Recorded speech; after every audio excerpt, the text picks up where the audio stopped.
ये हमारे पास विशार्ड डिस्ट्रीब्यूशन है। विशार्ड डिस्ट्रीब्यूशन क्या होती है, जिस तरह जो हमारे पास यूनिवेरिएट होता है उसके अंदर जब हमारे पास मल्टीपल वेरिएबल्स आ जाते हैं तो वो मल्टी वेरिएट बन जाता है, ठीक है, उसको अप्रोच कर लेता है।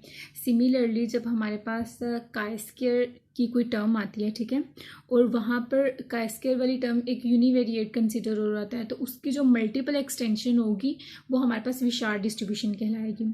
अब यहाँ पर हम प्रूव जो करने लगे हैं वो ये करने लगे हैं, विशार्ड डिस्ट्रीब्यूशन को ड्राइव करने लगे हैं। विशार्ड डिस्ट्रीब्यूशन को ड्राइव करने के लिए अब सबसे पहले हम जी लेंगे। सी हमारे पास किसके इक्वल है, एक्स आई माइनस म्यू और सिग्मा है, ठीक है। अब यहाँ पर देखें कि जो जी आई है ये हमारे पास स्टैंडर्ड नॉर्मल डिस्ट्रीब्यूशन को फॉलो कर रही है, और यहाँ पर हमारे पास मीन जो है वो 0 है और सिग्मा जो है वो 1 है, ठीक है। अब होता है एक्स आई किसको, और यहाँ पर ये जो एक्स आई किसको अप्रोच करे, नॉर्मल डिस्ट्रीब्यूशन को फॉलो कर रहा है विद म्यू और सिग्मा स्केयर, ठीक है। यूनिवेरिएट डिस्ट्रीब्यूशन की हमारे पास प्रॉपर्टी होती है कि वो म्यू और सिग्मा को फॉलो कर रहा होता है। अब यहाँ पर देखें एक छोटा सा कमेंट लिखा हुआ है कि जैसे एक्स आई यूनिवेरिएट डिस्ट्रीब्यूशन को फॉलो कर रहा है तो सिमिलरली जो जी होगा वो भी यूनिवेरिएट डिस्ट्रीब्यूशन को ही फॉलो कर रहा होगा। अब यहाँ पर हम चलते हैं अपनी डेरिवेशन की तरफ। जी आई हमने इसके इक्वल लिया, हमने दोनों साइड्स पे स्केयर अप्लाई कर देना है। जब हमने स्केयर अप्लाई किया यहाँ पर ये टर्म बन जाएगी और यहाँ पर ये टर्म बन जाएगी, ठीक है। अब यहाँ पर सिंप्लीफाई किया, सिंप्लीफाई किस तरह किया कि ये जो स्केयर है, ठीक है, ऊपर अलग ले लिया, नीचे हमने अलग ले लिया। स्मिशन अप्लाई किया दोनों साइड्स पे, दोनों साइड पे जब हमने स्मिशन अप्लाई किया तो यहाँ पर देखें ये क्या बन गया, जी आई स्केयर, और यहाँ पर ये टर्म बन गया। अब यहाँ पर देखें हमने ये भी पढ़ा हुआ था कि जो हमारे पास स्टैंडर्ड मतलब सम ऑफ स्टैंडर्ड वेरिएबल्स होता है वो हमारे पास जी डिस्ट्रीब्यूशन होती है और वो किसको फॉलो कर रही होती है, काई स्क्वायर डिस्ट्रीब्यूशन को फॉलो कर रहा होता है, ठीक है।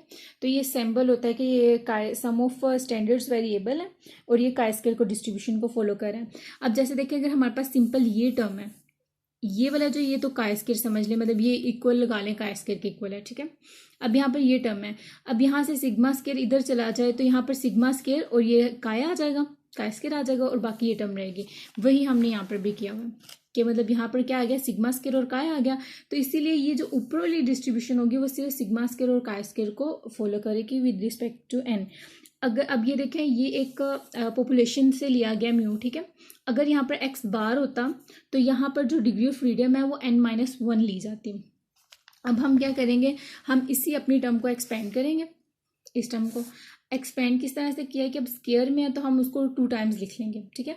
और फिर देखें ये हमारे पास यूनिवेरिएट है, हमें पी डायमेंशन में चाहिए। हमने अभी यही बात की है कि इस टर्म की जो मल्टीपल वेरिएट की जो टर्म में आएगा वो हमारे पास विशार्ड डिस्ट्रीब्यूशन होती है, तो ये यूनिवेरिएट है। हम इसकी मल्टीवेरिएट की टर्म में लिखेंगे तो हम क्या करेंगे, हमारे पास वेक्टर्स आ जाएंगे, ठीक है। वेक्टर लिख दिया और साथ में हमने उसको एक्सपेंड कर दिया।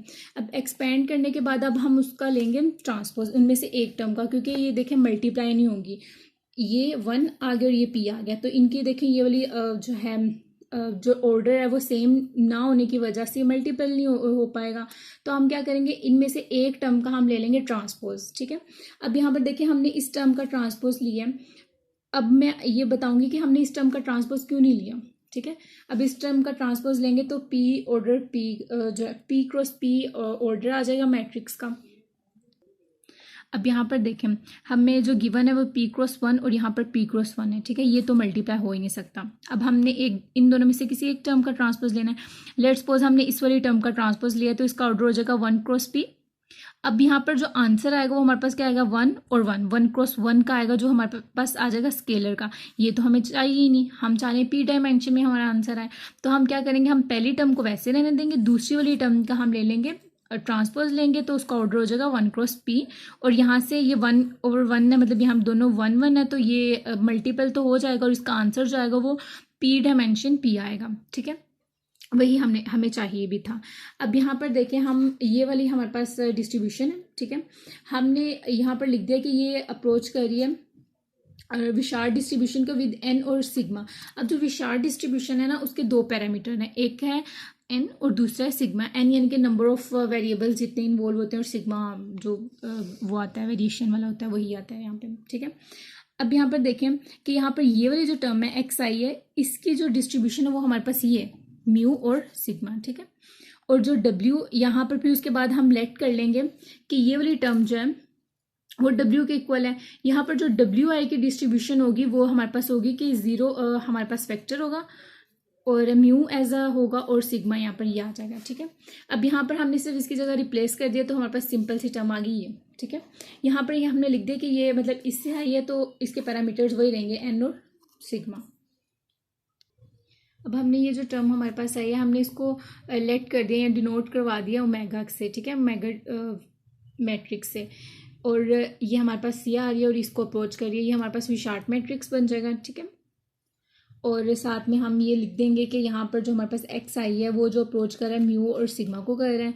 सिमिलरली हमारे पास जो एम है, एम जो होता है वो हमारे पास नॉन सेंट्रल पैरामीटर होता है, ठीक है, और वो जो अप्रोच कर रहा होता है वो हमारे पास म्यू 1 म्यू 2 और and so on mu N T को अप्रोच कर रहा होता है।